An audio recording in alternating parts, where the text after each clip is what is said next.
This is AV SuperFriends Off the Rails, an almost regularly scheduled open discussion on audio and video in higher education. We'll sound off about our most brilliant ideas, our dumbest mistakes, and everything in between. And because this conversation will almost certainly go off the rails at some point, we'll end up covering just about everything else. And now, the AV SuperFriends. For November 15, 2024, it's the best-sounding podcast in higher ed. This is the AV SuperFriends Off the Rails, episode number 99. Just one more to go, and we are done. Wow. Turn in your stuff on the way out. Yes. Drop your keys off. We have a pink slip for you. No final checks. We're out of money. Yeah. Broadcasting live to tape. No, I take that back. Let me delete that so I don't say it again. Broadcasting live across 4 time zones from coast to coast, easternmost to westernmost, northernmost to southernmost, gate post to hitching post. I'm your local host who can boast the most milquetoast and utmost humility. I'm Chris Decker. Time for another Friday afternoon podcast adventure. And let's say hello to today's slightly expanded, illustrious panel of AV SuperFriends with this one. Push it. So today I'm joined by, oops. Push it. There you go. There you go. Today I'm joined by a senior solutions designer from Kansas City. Say hello to Jamie Reinhardt. He's muted. He's brought in his mute button. Look at him go. Do you need some more solutions? Just one. Also joined by a human paradigm technician from Corvallis, Oregon, Mark Kolozinski. Justin, I hate to tell you, your paradigm is broken, sir. Say hello to a legacy infrastructure executive from Greensboro, North Carolina. Say hello to Larry Darling. Are you calling me old? I think it's legacy infrastructure, not a legacy executive. Well, I don't know. Also joined by the special assistant to the junior vice president from, just messing with you, from Bowling Green, Kentucky, Justin Rexing. Makes him so mad. What's the deal? What's so special assistant? I don't even know what to say special right now. What's so special about it anyway, guys? What do you want to be the intern next week? You mean intern? I had to look this up. You know what this? Do you know what special is? A special assistant. You know what that is? Tell us. Do you know what it is? No, tell us. It's a professional. Yes. Yeah, you're who supports good. someone. Yes. In their work of handling various tasks by doing project management. No. Administrative support. Yeah, okay. Research. I wouldn't call it that. Relationship support. This is now the longest intro ever. Probably not needing that from me. And then advising. Just general advising on life. Probably not, again, me. So I don't know. Go ahead and put your GSS you want the code job in or your not? salary range or what? Yeah, we can just let you go. Yeah. Yes. Okay. Pink Other slip. duties as assigned, sir. V-sit me out of here. Right. Where's my check? And finally, joined by a Dynamics intranet facilitator from Dallas, Texas. Say hello to Shaun Robinson. I prefer DEF for short. Oh, we're using acronyms now. Wife calls me Doof, but I prefer DEF. Gotcha. There we go. The sneaker net expert. Yeah, I'm not sure what an intranet facilitator is. Just like, no, plug in the other one. Put on your other shoes. The outer net. So on today's show, we're going to discuss product development from the manufacturer's perspective, and that's why Shaun's here. And we're going to talk about manufacturer-created design guides, and how sometimes they're a little disconnected from reality. But first, some housekeeping. So first of all, if you're listening to this later in your car as recorded MP3, we do stream live on Fridays at about 3:30 Eastern, 12:30 Pacific. Today we're about 15 minutes ahead of that, so you would have missed the first bit of the show. So somewhere in there, you can join us live on Twitter, LinkedIn, YouTube, and if I remember to turn on the settings, we can even take your calls live, which we're not doing today. No. So it was in the show notes that we are. I know, but I forgot again. So I have to start it before I do the record. It's a whole thing. If you can't join us live, we'd love for you to connect with us anyway on the socials. So follow us on Twitter, LinkedIn, YouTube. Use your little search engine to find us. We're out there. If there's another set of AV SuperFriends, please let us know so we can track them down and fight them on a rooftop during a lightning storm. There can only be one. Highlander shit. Don't forget to spread the word. Please share this podcast with your friends, colleagues, enemies, perfect strangers, or anyone else who might enjoy it. While you're riding on the bus, please take somebody's phone and subscribe them to the podcast. That's very helpful. And if you'd like to support the show, please consider donating. Your donations keep us honest, or keep us bringing you the honest content. Doesn't keep us honest. We're not honest, but keeps us bringing you honest content. And you can find that link in the show notes or on the website pretty much everywhere. So do that. Keeps us entertaining as we watch Justin log into those accounts from time to time. When he forgets. Yeah. We do want to hear from you if there's a topic you want us to cover. If you would like to yell at us and tell us how wrong we were, or if you want to vehemently agree, please send us an email, mailbag at AV SuperFriends, or hit us up on Twitter, LinkedIn, YouTube, all that fun stuff. And finally, we did it. Please go on the platforms wherever you're listening to this. So if you're a Spotify, Apple, whatever person, YouTube person, please go leave a rating and review. That bumps it up in the algos and makes other people listen to it too. It forces them to listen. Mm-hmm. So there you go. Spread the okay. Now we're done with all that stuff, and you've waited for it all week to hear Justin sing along with our favorite song, It's the News. Yeah. He's so excited. Love that. All right. So today's article comes from Ed Serge. As they all do. No, we don't use this very often. Who? And it is titled from? Ed Serge. Ed Serge. Serge. Was that a French accent? It's short for Sergio. Oh, okay. It's Edward Sergio. Edward Sergio. He wrote this article. Title is Revolutionizing How Educators Find Tech Solutions. And keep in mind, this is sponsored content from Amazon Web Services, so they're going to talk with someone from Amazon Web Services, and we're not going to talk about that. But it does raise a point, I'll turn it over to Mark here in a minute, that it's a kind of maybe an unusual way, or maybe not quite fair to your internal IT teams, a way of getting educational technology into your teaching environment by going around you. So yes, you're not wrong. And it's... Oh, and I'll bring it up on screen because I have the technology. Very slippery slope. I'm all for subject matter experts having access to things to do their jobs.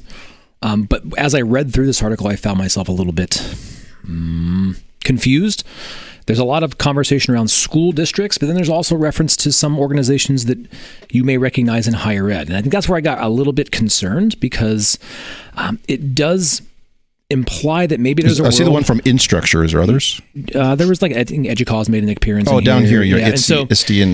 And so it frightened me, because I'm not sure how I feel about teachers and instructors wholesale having access to systems and tools that they're just going to go on their own, buy and bring them home because they went out and hunted and found these, and then drop them on our doorstep and say, hey, I bought this because it was on Black Friday blowout sale on this educational certified, whoever the loudest mouth in AV certified this thing to be, so it must be good. So Justin, come please install it for me. Okay. And it just, it makes me feel really odd, because this is kind of, just like you mentioned, Chris, it kind of circumvents the whole process of having standards and all these things. If we're just going to put it all out there and just let people just single click, buy it, it shows up Amazon style like that. And I think in the particular case of this article, they're referring to software solutions. When they say educational technology, they mean software tools. Oftentimes, yeah. When we hear those terms, it's usually synonymous with software, which is even more frightening. Anybody can go out, sign up for this thing, start using it for their course development, for their teaching, and then if they have trouble, they're going to reach out to IT and say, how do I make this work? And we're like, I've never even heard of that. But it was on this educational certified AWS account thing that other institutions were doing, so I figured since I had a .edu address, it must be good for me too. Is it not? And therein lies the confusion. Even if it is software, every university I've ever worked through has a software approval process. And not in the cloud, it don't. Not in the cloud, obviously, but there are steps to go through to make sure this is secure and appropriate for being used. And Mark said something offline earlier about the procurement was never the hard part. That's not the problem we're trying to solve.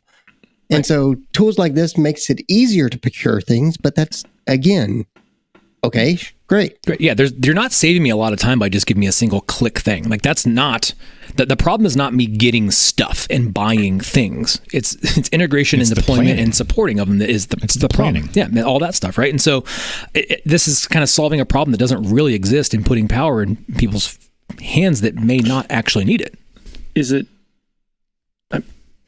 But it's not all about procurement.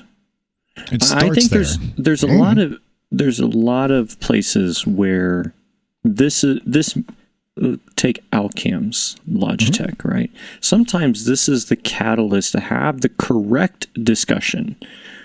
And there are places where the resources or the knowledge base is non-existent. And so at least there's an avenue for folks to be able to look and say, okay, other folks have had success with this thing. It's not a Chinese special from Alibaba, and it's coming in, and I don't know what this thing does. At least there's an avenue to get products that could possibly be of use and help to them. I don't disagree that it's annoying because here in a couple of weeks, right, we're going to be inundated with the Black Friday special that's going to show up at campus. I got you. That thing, you know, I make up words sometimes. I'm with you. But, you know, we're going to be overwhelmed with these. Look what I got on Walmart's Black Friday special. Look what I got from Best Buy. Look at what I got from CDW. It doesn't matter. It shows up and we're like, oh my God, why? But then there's other times where it's, you know, the Alcam is, you know, we badmouth it all the time, but in certain places, in the right environment, it is the appropriate solution. It is appropriate. And so they've been empowered to maybe do their own research. It's just frustrating when we are there. And then there's no roadblock. There's no diversion. There's no road sign that says, you know what, you should probably talk to these guys because they have more experience than the internet person. I've lucked out recently because my purchasing group, I have a pretty good relationship with them. And anytime any order goes through that has anything to do with audio or video or camera, it has a plug on it. It gets shipped to me to approve before it gets ordered. Well, it gets shipped to you? Well, stamp it with like big the email gets shipped to me like, hey, okay. Look this over, have a conversation, so I can make sure the Alcam's going in the right environment. Right receptacle. Larry's eBay store is blowing up. We kind of have that same relationship with purchasing, but because of our procurement and the way we do budgeting on our campus, they can't watch all credit cards. So I thought you guys took them all away. I thought you only have one now. Using all credit cards is just amazing. Yeah, that's a different show topic, but yes, that is true. Like people were bad, so we had to take away their toys. But then nonetheless, now they're just buying stuff with when cash. Somebody buys a TV with a credit card, they're always, hey, we need IT to hang this. And we fought it, and like, you know what? Okay, fine, let's go. And so we go, we're like, hey, we're just the idiots. We're here with our tools. Where do you want it hung? And like, right there. It's like, great. Where's the mount? What do you mean? We thought you were bringing a mount. Right. No, we don't have a mount. Okay, well, go find a mount and then put another ticket. We'll come back when you find a mount. We don't, it's like whatever. There's no bit of that seems a bit wasteful to you? Yeah, it is. But, just an edge case pinch, maybe. We can't control it. It just keeps happening. But you're also proliferating the fact that you're just labor services. You just only hope to contain it. We like it is what it is at this point. So now it's like, okay, man. Let's say they get a mount. It's like, okay, where do you want to hang it? Right there again. So you hang it there, and then the plug's hanging there. So this is bad technology choice enabling service, is what you have. And they're like, well, where are we going to plug it in at? I was like, you just told me to hang it. We're the idiots. Like, you're the one who designed You're giving people system. what they ask for. How many so technically, you're doing the right thing. I get you. I'm doing exactly in the what you asked me. like black and white world that we all live in, yes, you are giving the customer what they've asked for. Can you get us an electrician? Like, yeah, that's not a problem. We'll get a quote together and we'll send it to you. And oh my God, it's $1,000. You guys are operating like the spec house guy. I'm going to buy this house for $100,000. Oh, you want cabinets with that? Oh, you want a bathroom? We've tried to educate people. Yeah. We're like, oh, but we have good clients. We have clients that reach out to us like, hey, we need a solution. They've been burned enough.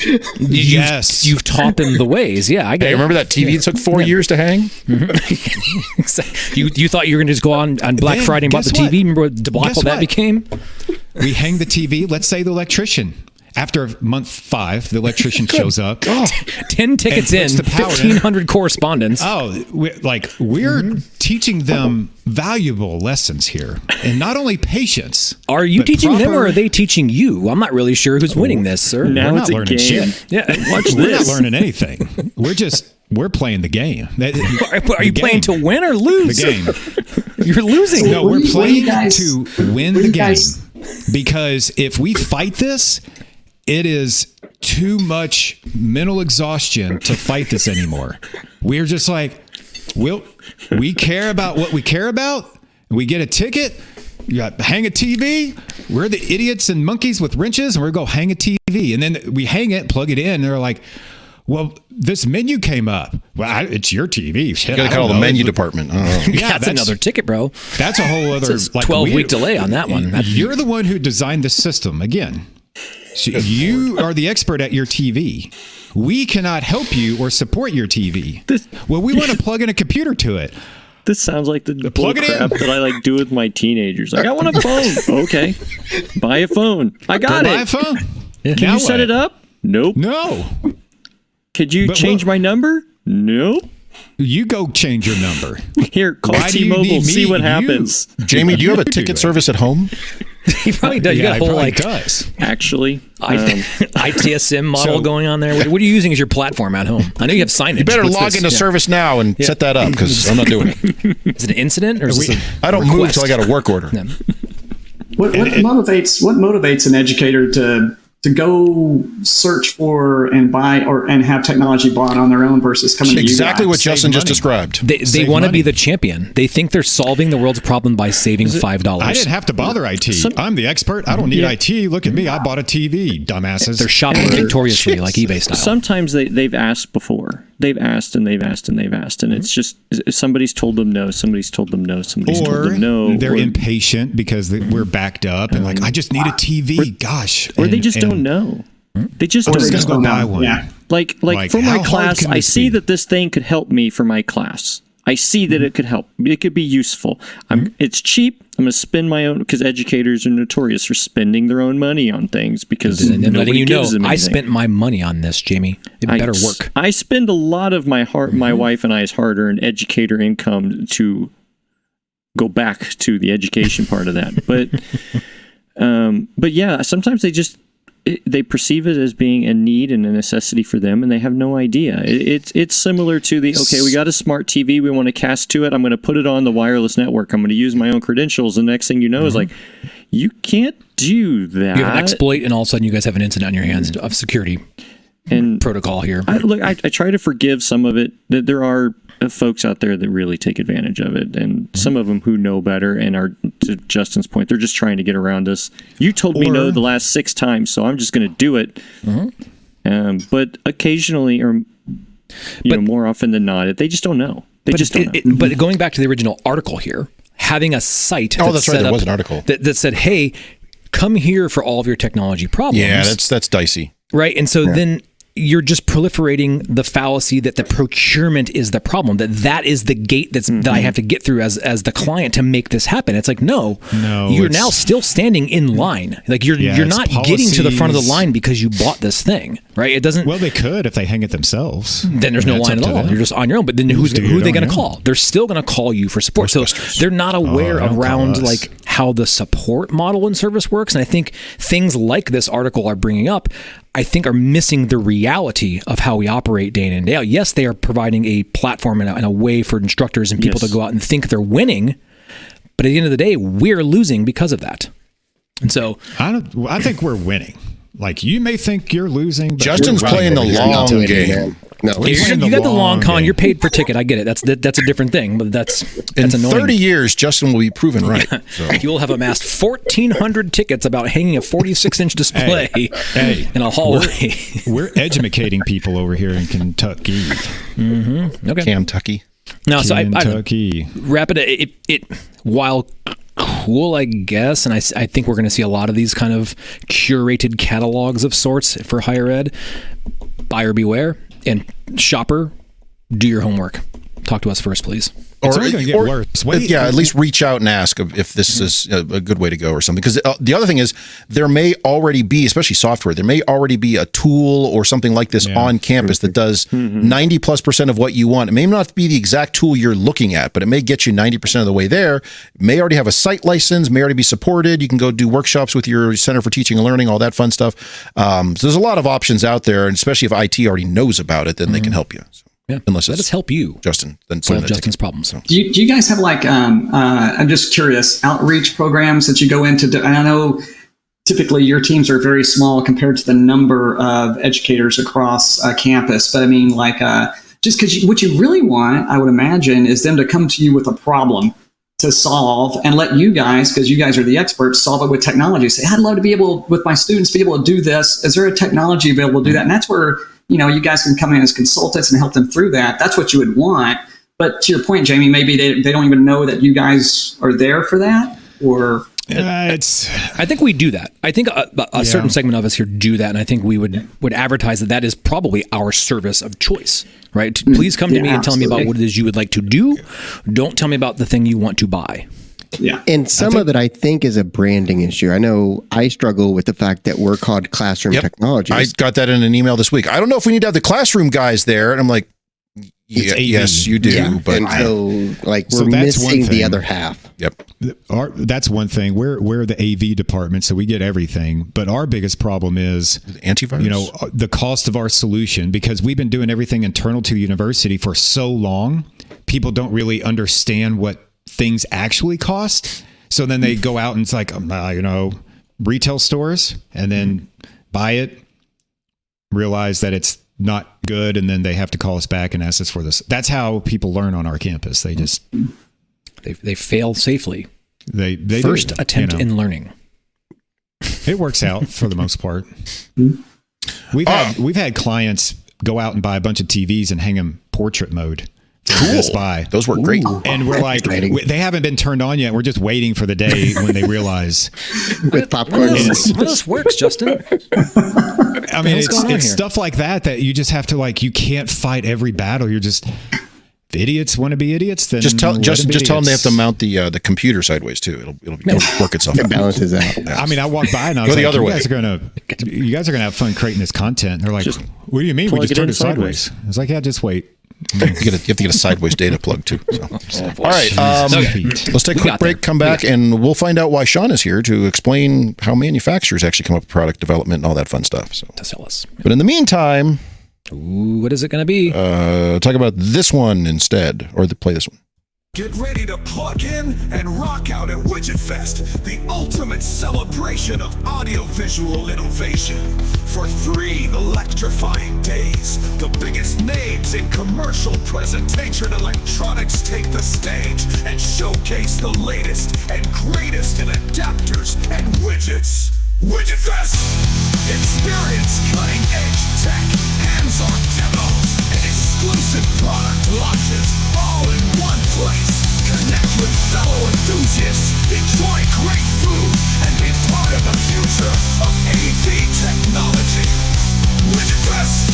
Tickets are selling fast, so don't miss out. Widget Fest, the ultimate celebration of adapters and widgets, coming soon to a venue near you. Widget Fest! Widget Fest!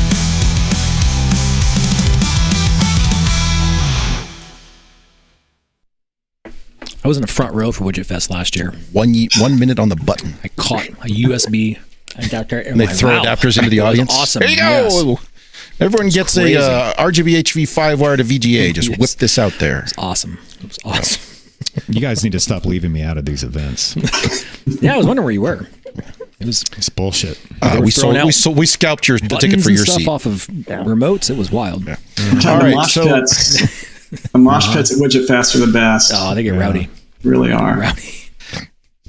SCART what are we doing here? What's going on? All right, so Shaun, you're here because you brought up a topic for discussion idea, and I have reached out to us. I have it pasted verbatim into the show notes because I think you described it really well, and it brings an interesting perspective. But Shaun, I guess let's back up and let people find out who you are, because you are not a future intranet, whatever, dynamic internet facilitator.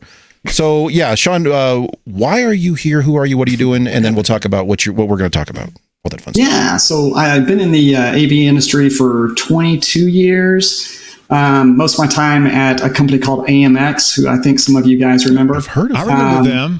So like yeah. Panja? Yeah. Panja. In fact, I came in on the Panja cleanup crew in 2002. So that was messy.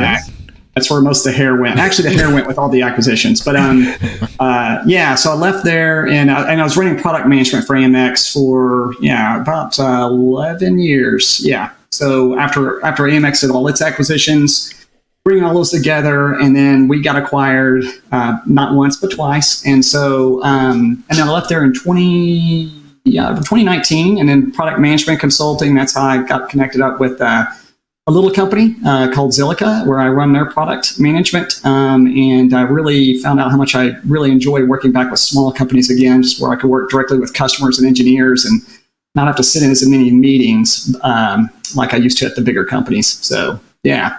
So I've been in product development for a long time. Was an engineer before I got into the AV industry. So I love building product. And so I thought it'd be a good idea because I listen to y'all's cast all the time, and I just love being the fly on the wall and listening to y'all complain about AV manufacturers and why in the hell in fact, I really enjoyed the AV over IP encoder box discussion. Why is an encoder a presentation switcher thing? And so I was like, I could totally see why some manufacturers did it that way, but I thought it'd be fun to have that discussion with you guys about kind of giving you guys some visibility on the inside about how manufacturers think and how they go about developing product. Yeah, so your initial email said one topic I was thinking about is helping AV tech managers, that's us, get a better understanding of how AV manufacturers, that's you, work internally, how they come up with and prioritize product and feature ideas and go through development, and how they price products. So, yeah, how do you do all that? Because we wonder, because we see all this weird stuff. Sometimes why would we ever want this? Where did this come from? Who decided this? Or often it's the coolest thing that we use all the time and really want more of, and it's like that secret thing off to the side that no one cares about. We're spinning that product down. Discontinued. Yeah, exactly. Right. Like, which I just experienced that from Panasonic. I reached out to them about one of their products. They're like, "Oh yeah, that's been discontinued." I'm like, "Well, how many are left in the channel? Because I want everyone that's still out there." 4 of them, Chris. I got the last 6 apparently, and all the boxes were like beat up and all this stuff, and I got them. So there you go. But. Yep.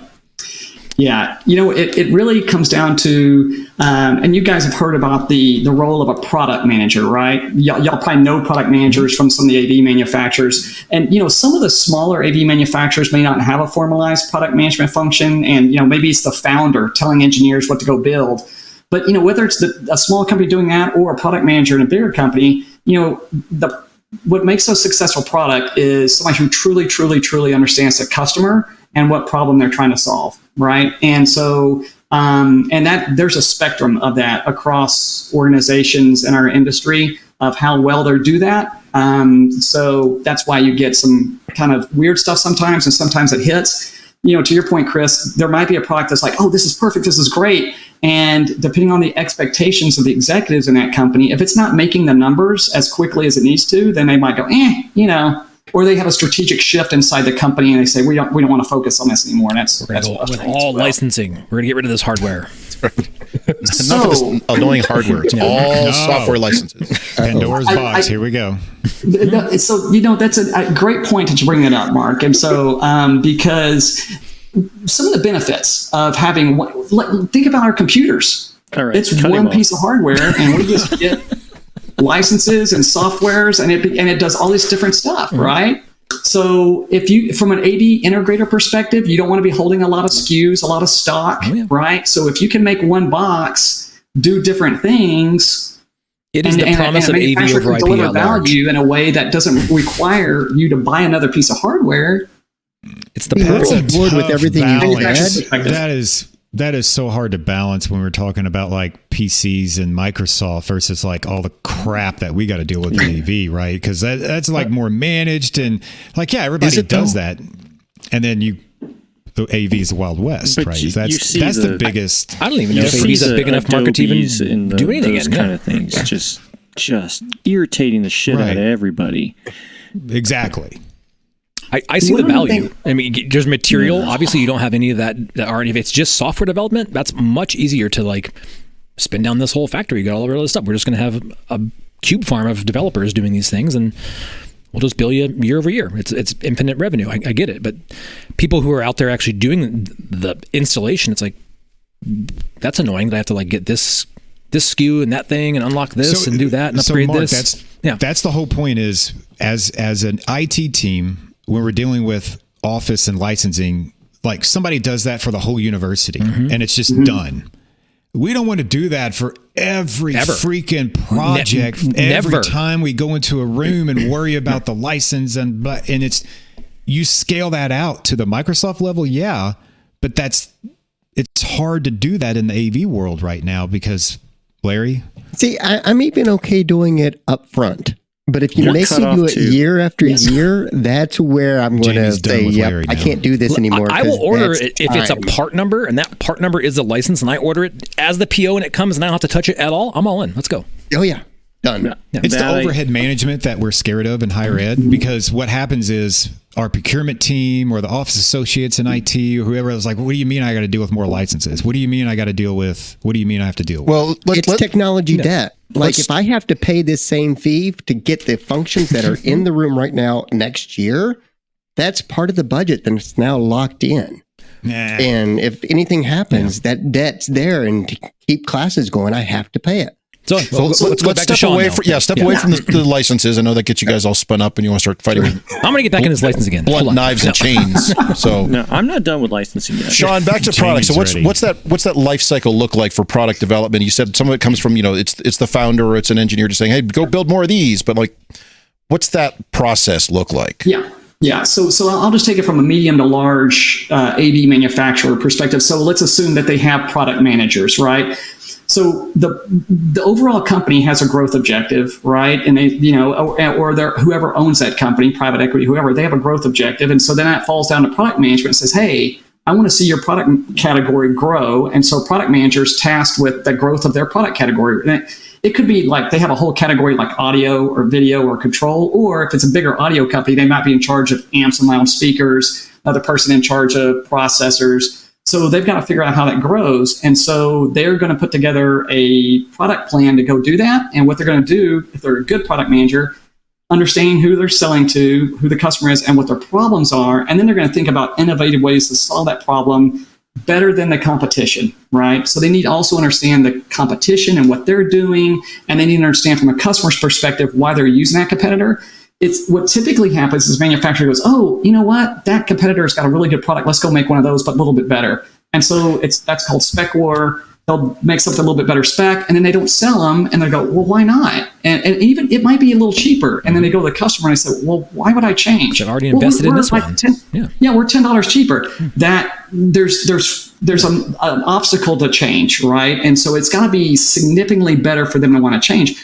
So that's really hard. The product manager's got to really think through that before they start building a product, but a lot of companies don't. They just start building it, and then they build it, and then they just try to sell it, right, and push it. When you see the big innovation is those first movers. That first mover advantage is real, right? When you get a lot of adoption, and then once people are adopted, it's really hard to get out of that. Even if the better mousetrap comes along, you're already pot committed. You already have the solutions. You know the workarounds. You have the basket of widgets to make it work.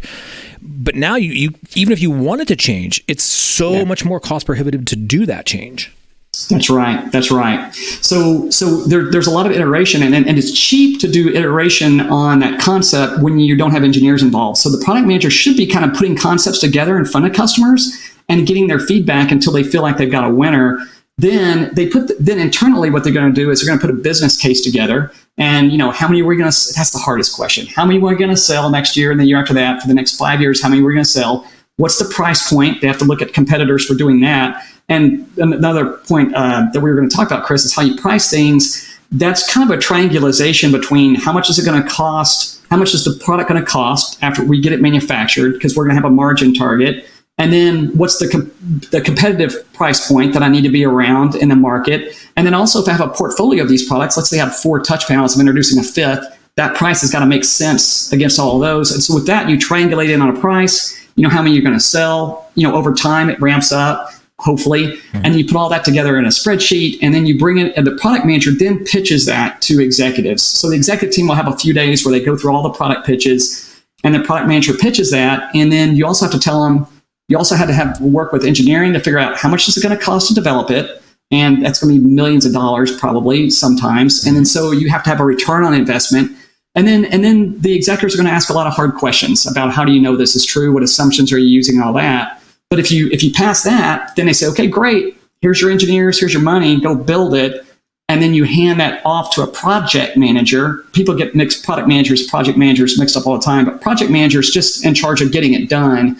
The product manager then becomes a part of that team to be the voice of the customer, right? Because engineers are just, typing along. I think it should work like this, and your product manager is like, no, you can't do it like that. The customer doesn't know anything about like C++ programming. You can't just put that on the screen. So you do that through the development process, and then as it gets closer to release, you work with the marketing team to make sure they understand. This is the customers we're talking to. This is the problem we're trying to solve. This is the value proposition. So they message it correctly without going too crazy and trying to sell something that you didn't really create. And then you train the sales team on how to sell it, who the customer is, what the value proposition is, why you're better than the competition. And then once it gets to market, then you're getting a lot of feedback about what people like and what they don't like. And then you figure out what you can change in the marketing message, what features you need to add in the product next, because again, the hardware is getting to the point now where it's really all software, and so you can change these things right after it gets to market. So it's like Shark Tank. It's like Shark Tank. It's exactly like Shark Tank. This is the Shark Tank show. Yeah, that you just described. One of the things that I think a lot of some of us, like in our vertical, right, they get pulled into some of these product things, and usually it's the NDAs. We're just going to talk about what's coming up. But it's at the very end. It's right before the sales part. Yeah. And it's like, you guys... You missed it. And it's always like, yeah, this is going to be great. How many do you want? 0. Absolutely 0, because you didn't solve... But it's got Android on it. Jamie, isn't that what you wanted? And let's use the example of soundbars, right? Okay, because we talk about them all the time on the show. I mean, there are a lot of really good uses for them. And yet... Sean, you guys aren't working on a soundbar, are you? No, and I told Zilliqa when I came on board, I will not ever bring one of those market. I still have my Ascendo scars from AMX. Yeah. But I think, one of the things that we all kept telling soundbar manufacturers, like you can't put the high-speed USB on it because we just can't extend it. And it's like everybody comes out, they're like, too, Jamie. You can extend the coffee pot. We're the 17th soundbar company in the last 7 years, and ta-da! And we're like, it's the exact same one as the first one, and it didn't solve the problem we've been asking for. Right. And so where does that break down? Because you kind of went through the process and you said, well, sometimes we talk to customers and then we come up with the ideas and then we go back to the customers before we sell. I recognize the same gap right before the sale. There was a gap. How do we get to the front side? When you were going through there, Sean, I heard like, and then it goes to the engineers. And I was like, wait a minute. There was a validation piece that I felt like the knuckleheads on this call would have been more beneficial involved to tell you, hey, before you invest those millions of dollars, I hate to tell you, but the thing you're trying to do is a bad idea. Right. Like that, would that not be more valuable than spending millions of dollars and making garbage? And that right there depends on the company. So, and then their policies around discussing new product development, even under NDA. So again, I worked for one previously that they were very, very, very secretive until the day before the trade show. And yes, we would miss things, right? And then I'm back at a small company. It's like, well, I'm running the shots now. I can talk to whoever. Well, I'll still do an NDA, but I'm going to do this at the very beginning when I'm just have drawings, because I don't want to waste engineers' time. I don't want to waste all that money. I don't want to waste all my effort on things that are not going to sell, right? So why not? Now, with that being said, Mark, everybody, there's different markets too. Companies are developing it not just for higher ed, but maybe corporate, government as well. But missing little things, and back to your point, Jamie, sometimes they might have actually engaged the customer and heard exactly what you wanted, but then they go, oh, that costs extra 3 pennies. Yeah. We heard from one manufacturer that said, oh, that's because USB's hard.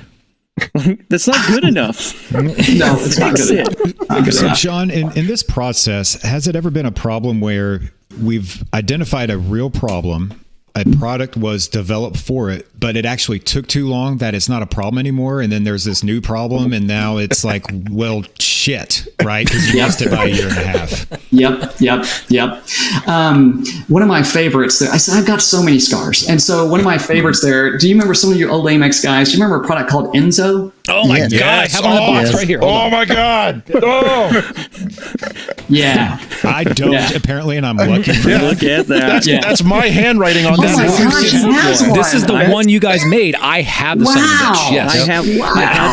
I had one for a very long time that I tried to use, and I tried. Mark, Tell us. I don't know shit about it. What is it supposed to do? Mark, bring that up again, because that's my handwriting on that box. It was a super cool concept. It was a super cool concept. And I'll tell you, this was exactly. their version of Air Media, open platform, collaboration, does everything and nothing all at the same Signage, time. a bunch of other things too, yeah. Way before some of those other feels products good. came out. It's got heft to it, so it felt real. It's in a metal box. So it's Mark, real. plug that in, see what happens. It was a super cool concept where we failed in execution on that. But basically, I'll tell you what happened. So 2 months before Infocom, I forgot what year it was, 2017, 16? 2017, 2016. So 2 months. So our CEO, Rashid, who runs Biamp, right, there was this challenge of Android versus iPhone, right, where people were like, I don't want to download this app or that app, right, and I don't want to do this. I don't want to download apps to my phone. And of course, remember, this is way before anybody knew how to even spell QR code, right? But we saw QR codes like, this is pretty cool. Well, she was like, man, I want to be able to walk into a room, walk up to a screen, click a QR code, and get all my content. And we're like, yeah, that'd be pretty cool. And then our engineers went upstairs and they came back. Again, bad time to get Rashid on a product concept, like in the Infocom time frame. 2 months before. And I go, hey, check this out. And sure enough, they had it where it connected to Dropbox. And so you just scan, boom, and you get your content. And he's like, we're announcing this at Infocom. I'm like, whoa. Hey, guys, how long is it going to take to develop this? And they're like, oh, we already got this prototype running out about 6 months. And you can't tell Rashid no at that point. So we're announcing it. And of course, we'll do all the smoke and mirrors for the trade show we need to do. And then, it took about a year and a half. So to actually get it done. So then people are like, where is it? And once it's released, it's like, hey, in addition to just getting the content up there, I wanted to do, compressing, right? And then now my processor can't handle it, right? And then it was a cool concept, but the processor and we were running Android on the box. I know your favorite operating system. Love it. And guess what? Back then, the PowerPoint version for Android, it didn't work great. And so if you didn't have the right fonts, it would all be all like doesn't work great. Is that Egyptian? Ever? Is that hieroglyphics? What is that? I thought I put that. I thought the word's supposed to go this way and not down this way. But it had 2 network ports. I mean, you guys are way ahead of the time with 2 network ports. Yeah. So, and you don't have, unlike wireless presentation switch devices, you did not have to be on the same network. No. You QR code. You were on the cell network getting your content, right? And it made that piece was still clever. That is still a problem for me today. So 12, 11, 10, 9 years later, whenever it was. 12 was when it came out. 12. So announced 2012. Okay, yeah. So. But so that kind of stuff happens too. That's innovations like this is a problem we want to solve, and here's a cool idea, and let's just go build it. There was no customers involved in that kind of dialogue. Then that was kind of announced maybe way too early, right? We should have maybe figured out more about. So then by the time, to your point, Justin, you made about, by the time it came out, people had moved on, right? Now, so because it just took too long to build. So I think this was like the Air Media of Amex. Yeah. That's kind of what this thing came. I mean, but functionally, there was more bells and whistles strapped to it, obviously, but that was kind of that equivalent. Like the initial concept. Jones is doing this, we got to do it too. So and here it is. But the cool thing is, there's no wireless access point on that or involved at all. It was all just network to the cloud to your Dropbox account. But it was really neat concept. It's just on paper. At the end of the day, you were talking about the questions between Android and iPhone and. When at what point when you sit down and a product team gets into this and they're like, well, this is what we're going to do we start talking about the standards and And if it's a programming standard, if it's, should we roll our own codecs for video over IP, right? Or audio over IP, should it be A67 or Dante or some other thing? Because again, your current company, is fighting with this right now, right? Mm-hmm. I mean, you guys develop audio over IP devices. So at what point do you sit down and you say, hey, you know what, let's just roll with what everybody has, or let's roll our own. Let's cook a new cake. I mean, how does that discussion go? How does it get handled? We bake cakes in Kentucky. We cook. We bake them here. You're about to get the double middle finger here, buddy. So it comes down to the company's strategy, whether they want to own that entire ecosystem or not. And if they believe their entire ecosystem is better, at the end of the day, I can totally see why. I get the belief thing. I'm with you on that. They're trying to guarantee an outcome, right? They know that they can, most of the time, make their products work with their own products, right? But from a guy who lived in Amex world for all those years, in this new company, or not new, but Zilliqa, I'm just like, guys, let's not go reinvent the wheel. If there's an open standard that we can use, let's use it, right? Because it's just going to be more cost effective actually to implement, and it's going to make we believe that, our belief is that we should be able to compete on user experience, and not on creating a proprietary way of doing this or that, right? And because you look at the IT world and the programming world and how much open source is being used and all of that, and it can move so much faster. So it just comes down to corporate strategies. Because it's just frustrating, because even if it's not interoperability that we're aiming for, it's just have a standard set, so that when you stick it on a network, because networks are, they have these certain standards and we're trying to stick with them.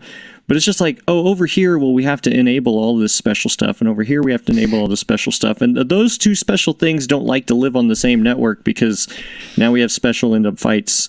And I'm just like, assistant's going to be pissed. At what point in this whole thing does somebody sit down and go, it would be cheaper if we just used XYZ codec? Right. Well, I guess that's kind of like where I'm at in this kind of, we made our way kind of through this journey, and Shaun. And so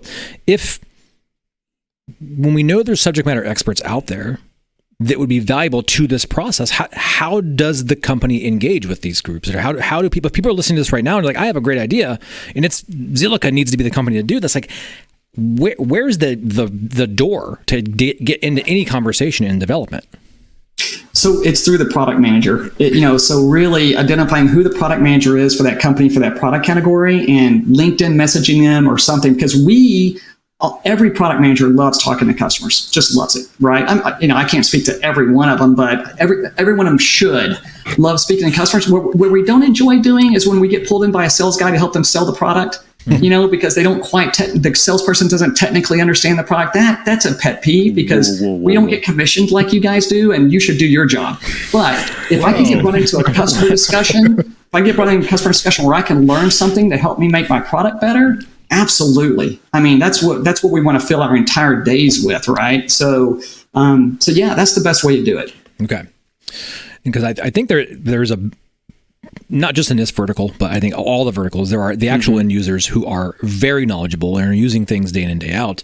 But often they feel like they're outside of the development process. And I wish we would see more companies welcome the conversation from end users and not really waste a lot of cycles on trial and error, and really start to engage with those people who are out there on the front lines, delivering experiences with the product. Like, I feel like that information needs to get all the way back to the mothership and baked in before resources are spent in the name of all these things. I just feel like there's a huge gap there often. That's very true. And it's better for the companies if those discussions happen before the development starts. Exactly. And the cool thing is, now the tools we have as product managers available to us, we don't have to get engineers involved to prototype up a user experience anymore. We have tools to do that. Now, they might be just wireframe looking things, but it's enough to have a conversation with some visuals to get some real feedback, right? And then we go in with that much more confidence when we tell engineers to go spend a lot of their time making something that it's something that's actually the customers are actually going to value. And going back to the third rail being the software thing, and you mentioned everything becoming much more software dependent, doesn't that then buy the time to do more client engagement so we can actually get it right instead of living in this vacuum? Like if we're admitting that it's easier to develop on software platforms and just chip on board, whatever it is, spend that time wisely and stop being so arrogant that you're going to solve the thing in a vacuum. Like go bring the people in who are going to use this stuff and develop on that software. Exactly. And the other cool thing about software is it can change. Right. So you get things out there. You've heard the minimally viable product. And I know that could be controversial. Oh, we find them all the time. Yes, I have many of them. Yeah. In fact, I have one sitting right here. Box right there. That's why you've got a black box right there. Exactly. But yeah, it's being able to then, you can always make changes with software updates, right? And I think what we're seeing is a lot of devices becoming more and more and more networked. You're going to get down to these little appliances that are just network boxes. Now, and what I've learned in the AV industry is I can't just sell software through a channel. I've got to put it in a black box to sell it, right? But that's fine as long as that black box is reliable and it's cost effective and it's easy to install and does its thing. But then, I can iterate on it like a software company, because you look at how fast companies like Amazon and other software companies move. It's because it's software, right? So, yeah. You need to be. And I think that's the reality of the software thing. And I think we get it. We poo-poo it as a licensing hurdle, but we understand that's where development is, and that's where the agility is going to be.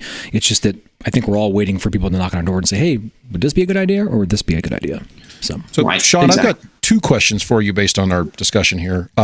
One is, and I'll be just, as candid and humble as I can be, as the most E of all. I was muted. My bad. Wait for it, Jess. I'm going to talk about you here. The five of us that you're talking to are the most E of all the SMEs that you'll talk to. How do we, even if we're not involved in the product development cycle, how do we warn you that the SMEs you are talking to don't know what the hell they're talking about? Because there's a lot of that out there. Yes, because you're talking about me. Yeah, that's you, Justin. Yes. Every so often we hear that somebody went and talked to somebody. You're like, why? Yeah, don't talk to that person. Waiting those words far too greatly. Yeah.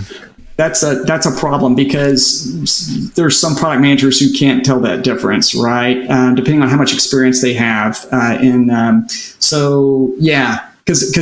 by the way, product managers get a lot of input from a lot of people, right? And it's hard. So that's a great question, Chris. You really have to be very discerning on who you're talking to. And I always try to talk to people also that are kind of, focusing on the future as well, right? Because if I make something for today, I've already lost, because so did 9 other companies, right? So get on the edge. Identifying who really knows their stuff, who really is into the guts of installing things and doing things on a day-to-day basis, who get their hands dirty, those are the right people to provide the input. Goggles are the future. Yes, they're nothing but. For sure. So yeah, Zilliqa working on goggles, nothing but goggles, just all goggles these days. Yes, they go all the way around your head. Only the extra. So yeah, I'll just say open invitation to any manufacturers listening. Please reach out to mailbag@AV SuperFriends. We will happily even just answer whether or not you should be talking to those people. We will crush your dreams based on the product that you try to pitch us. Yeah, related to that, several of us, and I won't name names because there was still an NDA involved, but a major manufacturer said, we're going to start integrating more features directly into the software on the hardware we make. And it might have been Jamie who said, that's fine as long as it's not a frickin' digital signage platform. And you could see the guy just this was a bad idea. So, and I've accidentally done that a couple of times. Fair play to them. That product, don't do that. Yeah, and fair play to them. That product has never evolved to where that doesn't exist. I think they killed it right there, which is the right move. Lost his job that day. Or if you are going to do that, didn't get home. Don't charge more for the people that are using the base functionality, because they may only be using 20% of it, and we'll still buy it for that 20%. But as soon as you charge more money to pay for that extra engineering, guess what? You're going to lose that customer. Yeah, that's right. So, and Shaun, the other question I had was, early on you talked about product pitches and how the engineers will all come and the executives will look at all the various product pitches and solution pitches and things. At which point, or does it get weighted differently if it's based on an external idea, a customer idea or something, to say that here's a thing we keep hearing about this particular issue and we want to address this, and it's maybe like you mentioned with the AMX Enzo, it's an entirely new product, but it was based on one person's suggestion. Granted, that person signs everyone's checks, so that's important. Right. But if you get that level of input from an external source, a customer or somebody who's talking about that, does that carry more weight, hold more value, or does it purely come down to the business decision of, will this sell in the quantities that we need for this to be a profitable enterprise? So when the product manager is doing that pitch, they're going to go, okay, great. You're saying that this is it also has to do with the corporate strategy about how much market growth they want to see in a particular market vertical, right? So it's like, oh, we got a big focus, let's say on higher ed, right?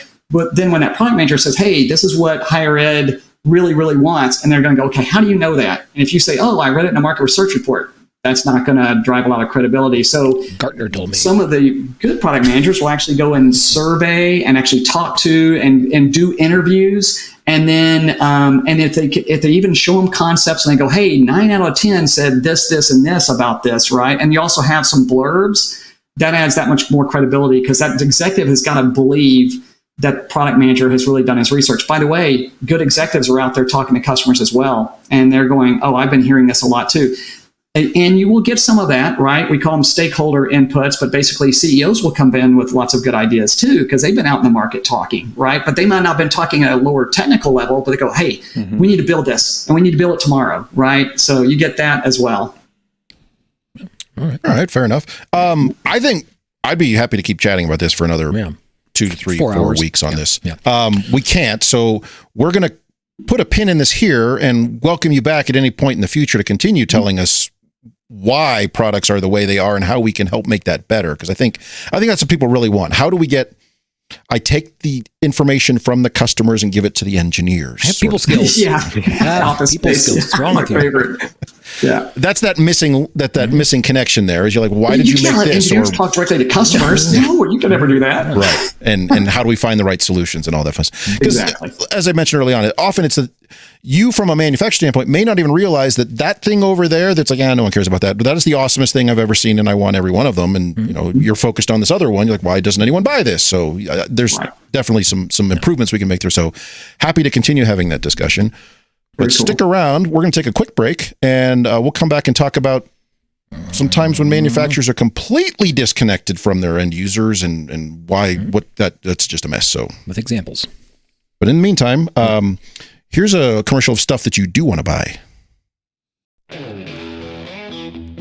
Do you find yourself trying to connect to all your audio devices, only to find out they speak different languages?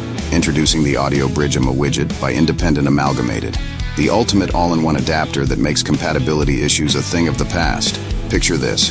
You've got a Dante microphone array, balanced analog inputs on your DSP, and embedded PCM audio via USB to a laptop. What's a savvy technician to do? With the Audio Bridge widget by Independent Amalgamated, you can bridge the gap between any audio protocol, bit rate, source, or destination. It's like the United Nations of audio adapters. And guess what? For a limited time, we're throwing in every adapter you could ever need. That's right, every single one. Need to convert from RCA to SCART? No problem. Want to go from USB to XLR? Unbalanced to balanced and back again? Easy peasy. The possibilities are endless. But wait, there's more. Order now and we'll even throw in a lifetime supply of tangled cables. Say goodbye to that old frustrating knot of cords forever with a brand new mass of twisted, intertwined, and ratty cables. Don't let compatibility issues ruin your groove. Get your hands on the Audio Bridge widget today and let the music play on. That was our ISE announcement. How did you guys know? So into that tattered, ratty part that always gets me is the RCA to SCART shit. Like, who came up with that part? Like, that's ridiculous. Wait, you're not doing that? That's not a use case for you? I don't even remember the word SCART until now. Like, good God. I do use the balanced to unbalanced and back again adapter all the time. Common, yeah. We all have those devices. I have had techs that do that all the time. Why just not? Stack all the conductors. It's fine. You just tie them. I don't know why you guys are being a bunch of divas. Just make it go. All right. So Final short topic today. Mark brought this up the other day. Actually, it was about last week, and you were pissed. I'm still pissed about this. So here we go. Mark got pissed. Yeah. Mark got one of those. What would you call it? The how to build a classroom, whatever guides on the. And I get it. It's a sales thing using different product lines that the manufacturers make. You got to back up a little bit. I'll let you go, and then we'll ask Shaun why this happens from a manufacturer standpoint, and how do we help make it not happen. There was a world where I had a good rep in a world that worked for my Tron of choice at the time, and was very involved and knew our capabilities as an organization. Would you say this is an ex-Tron rep? Yes, of sorts, I guess. It's hyphenated. It's X-hyphen. I mean, they were on the crest of all of these Trons. Let me tell you, they were there. And so, would you give him a swirly if you saw him in the bathroom? I mean, he was a good guy. Yeah. And so, due to whatever the shit happens in their business strategy, he was let go, and I got the new guy. And now has another job somewhere else, so he's out there doing good stuff. Doing great. He's fine. Yeah, doing good work out there, Robert.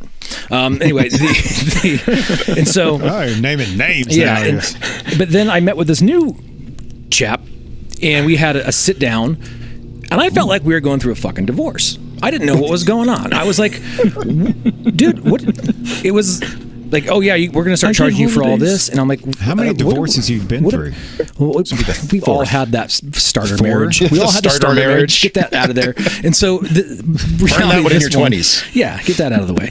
So anyway, so we sat down, and I was like, man, this guy just feels like he's really disconnected from what we're doing here, guys. Like, we've had a real good relationship for 20 years with our Tron of choice, and then this guy comes in, hey, blah blah. Have you guys heard about AV over IP? And I'm like, who the fuck are you talking to?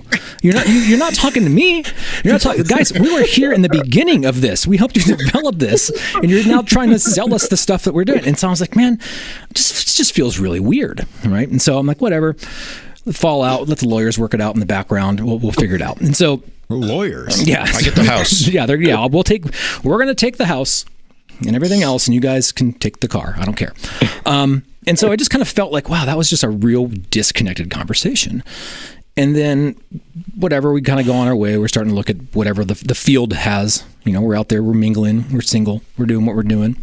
And lo and behold, I get this communication out of the blue. And I open it up, and it's like, hey, next time you're designing classrooms, maybe you should look at this. And I get the whole, like, here's how you design a classroom if you didn't know how to design a classroom. I was like, well, shit. I didn't realize that you wanted alimony too in this whole thing, but here we are. And so it just felt so disconnected from knowing thy client and our capabilities that it really pissed me off, because not only was it like, you clearly don't know what you're doing, here's a PDF of a bunch of shitty designs, that I'm just like, why would we do it? And the designs they have are like not what antiquated. We do. Yeah. And so it left a really, really bad taste in my mouth about like, what in the hell's going on at the corporate level, where people, I don't know if it's our vertical is just being left behind or what it was. And so I reached out to these knuckleheads to see if they had common experiences, and I wasn't alone. Other people got this email as well, but it makes people who do this kind of work day in and day out, when they just get bombarded with this generic, like, you must not know what you're doing, so here's a guide to make you more successful. And it's like, oh, it just makes it feel like shit. That's so, Mark, this is the first time I've heard the whole story, and I'll be honest, I think this is just the person, because I've had my new rep come and talk with me, and all they said was, hey, how can we help you?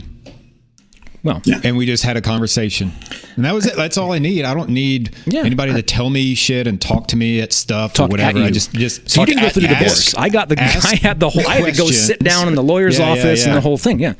And so, I think it's insulting too that these documents. It's not just the fact that it was Mark, right?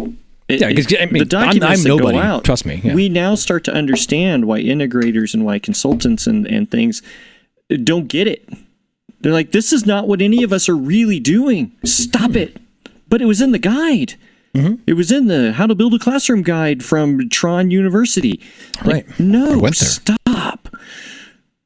Going back to the original idea of this conversation today, what scares me is shit from that guide ending up in the one-stop punch it out and buy it, and that shows up at your doorstep, and you're going to go integrate this, and like that's my worst fear, right? Is that these kinds of things, because it's vetted somewhere in higher ed, we sent the PDF out, nobody got back to us, so we figured it must be a good idea, right? And so has it been vetted though? I don't think it has been.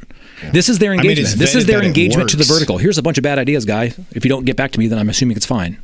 I mean, the vetted is, I see signal, I hear sound, right? You know, works, things happen when I press buttons, but is it valid as a useful tool in the classroom? That part is not getting done. Yeah. I mean, the designs might have been 10 to 12 years old, but they do work. Yeah, I mean, I'm not saying they don't work. Right. That's the whole define work, right? Of course. Yeah. A decade ago, they were fine. We're going to send out the those have been discontinued emails, but it's still in the guide. It's still there. Yeah, it was like I had to go to the very, very, very, very last page for anything relevant to what I'm doing today. I mean, and all of it was way too expensive for the goal we're trying to accomplish. And it just felt very disconnected from my quote unquote representative to my organization and that business. And and we had a really good relationship. We had awesome relationships with this company for years and years. And this just felt like a bit of a falling out. And this just felt like I got mail from a lawyer saying I owe alimony also. And I just didn't like the way that it left me feeling. Well, just wait, Mark, because give it a year and a half, you'll probably have another conversation with a new person. Oh, you're not wrong. You're not wrong at all. And the question will be, why did you leave? Have you cycled through? Have you seen this design PDF I had from 2012? Let me see if you can look at this, and maybe you'll find something of value in here. Yeah, it'll be fine. Yeah, just let the tide roll out, and another one will come right back in. Carrying all the Shaun, rubble. how do we combat that too? That just seemingly disconnection between manufacturers, and it's not just our vertical, right? I mean, this is also House of Worship or stadiums. I mean, it just seems to be across the board. Everybody has the same version, but that disconnect seems to be growing, not it's a chasm shrinking. Yeah. Yeah, and I think it really comes down to, are these manufacturers having roundtables with people in their customers, right, to provide feedback, and to your point, not just on product, but also on the way that they're communicating to it. Now, Mark, again, in your particular instance, I think the new person that you got was just not. Yeah. Some people get filled up with all the marketing stuff, and they say, "Hey, go say this to customers, no matter who it is," without. Like Justin had better experience, or somebody says, "Hey, how can I help?" Or just tell me more about what you guys do. Can you show me some classrooms? And just asking questions versus trying to push stuff down your throat about. But yes, I've seen a lot. Golly, guys, just my experience in product management working with sales, it's like we're always one brochure away from success, just one, right? No matter what your product line is, we're just one brochure away. And 90% of those requests for brochures were those sales guides, was exactly that, right? And so you're like, whatever, just go. And so when marketing teams do it, no offense against marketing teams, but it's really not attached to, because they're creative, but they're not attached to the customer. We started having sales engineers. I know you had a comment about sales engineers earlier from Microsoft, but the sales engineers in AV typically are really good because they understand enough. They are, man. Maybe the ones I've worked with, but I mean, like they understand enough about, and I'm comparing them to just your general relationship salespeople when it comes to understanding the product and understanding the customer problem. I'll give you that one. So, and some of them have been hired out of, they were AV integrators, right? And they came in and they had some good technical skills. So I hear your frustration. It's if this stuff is like designed or made in a vacuum and I go, oh, everybody's going to love it. You know what? There could be some people out there who don't have the level of expertise that you guys have. And they may go, oh, okay. I'm talking about AV technology managers who are maybe at smaller universities that just need, I think that's really who those things are tailored to, not to people with significant experience. But I'll give you one example. Don't sell it to us, right? Like, don't sell it to us. No, they should not be pushing that kind of stuff to you guys but I feel don't need gross it, right? because that is their target. And I'm like, you guys are taking them for a ride. Yeah. You're like, get into my white panel van and I'm just going to take you down here into the woods. Don't worry about it. This is going somewhere I don't like. What's happening? I'm raising my hand. Safe words. Yeah, here's a 32 by 32 switch. Banana. Yes, there are. It seems like some of these brochures are just that dirty, and they're like, "Oh my god!" So for the people who don't know better, you're just taking. They just need advantage of one them. sale of anything in that catalog, and it paid their entire annual thing. And it's like, no, don't do that. Yeah. I mean, there were scalers at projectors. Of course there was. Oh, you've been to my campus. Well, in those cases, so like, okay, there's another function inside companies called product marketing. So, and Lee Dodson, and you guys, some of you might know Lee. He's works for Bixo, but he was head of marketing for Extron for many years. Okay, I got to work with him at AMX, really sharp marketing guy. But he defined it really well. Product managers are in charge of getting the right product into the warehouse, and product marketing managers their job is to get it out of the warehouse, meaning they help salespeople sell. So they're typically putting all that stuff together. So as they're looking at a classroom, they're like, oh, I can stick this one in here, and this one in here, and this one in here, and this one in here. And to your point, to the uneducated, technically they might go, oh, I'll buy all of those. Do they really need it for their application? But that's still a product marketing person's job is to sell as many products as they can into that market that they serve, right? Solving as many solutions is not necessarily as the same thing as selling as many pieces of product. And so, Gross. That's gross. well, okay. Well, no, that's good insight. Yeah, and I guess free advice to manufacturers out there putting together your little marketing guide. Just be careful who you're emailing, blasting those out to, or mailing them out, or whatever. Just because I think Marky said it. Read the room, know your audience, and if it's the first time you've been to that campus, that school, that company, whatever, that's fine. But ask questions. Ask questions and find out who they are before you just start handing out stuff. If you don't do homework, what do the next day in class? You ask questions because you didn't do your homework. And then come get to know us. That was the thing. At one point, we had a lot of reps coming around and touring campuses, and I get it. You have 100 schools maybe after, but we all have 500 rooms we're looking after, and we can tell you every little bit and nugget about every one of those spaces. So don't tell me that it's that complicated to keep track of what we're all doing. It's your job. It is your fucking job. So do it. Mark is real mad. He's saucy today. All right. Well, Shaun, thanks for sitting in with our entire show here, sitting in on our nonsense. I appreciate your good sport doing that, taking some punches and hitting back just as hard. So. Yeah, I'm a longtime fan and just super excited to have the opportunity to do this with you guys. So thanks for having me on. If we want people to reach out to you to find out how can they help make Zilliqa products better, where are we sending them? We send them to your LinkedIn or Zilliqa email, or what are we doing here? Yeah, so LinkedIn, and it's Shaun with a U, so I spell it a little bit weird. So Shaun, SHAUN Robinson at Zilliqa, or Shaun.Robinson@Zilliqa.com. So that's not weird. That's my middle name. It's great. Shaun Robinson. Oh, your middle name is Shaun.Robinson@Zilliqa.com? I'm still looking up Shaun U. Is that like university? Jesus Christ. Shaun with a U. Yeah. Well, Mark with a C confuses the crap out of people. Pronounced with a QUE. Mark. Yeah. Pronounced? Good God. All right, screw it. We're going to get out of here. We'll come back and ruin another Friday afternoon for you guys next week. So, I got to hit this, but I hit the wrong button. It's this one. And see, now the whole thing's not working. Star wipe. Just do lots of star wipes, and we'll figure this out here in a few seconds. Justin, make noises. Sing along, Justin. All right, thanks everybody. We'll be back next week. Thank you. Well, we've managed to ruin yet another episode of AV Super Friends Off the Rails. You can contact us with questions, topic ideas, or general complaints at mailbag@avsuperfriends.com. If you complain loud enough, we might just invite you on the show. Nice work, everyone. Sharp broadcast. Really good. Everyone on the floor as well. Really a lot of hustle. I liked it. The opinions expressed by the AV Super Friends are solely those of the individuals and do not represent their respective institutions, organizations, companies, or clients.